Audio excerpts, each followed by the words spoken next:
70 miles an hour wind gusts and quarter-size hail. Source, radar indicated. Impact, minor hail damage to vehicles if possible.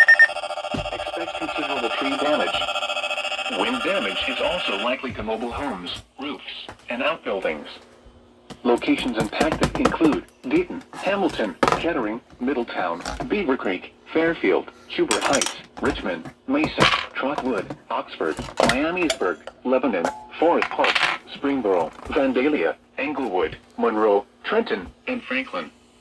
This includes the following interstates: I-70 in Indiana between mile markers 150 and 156.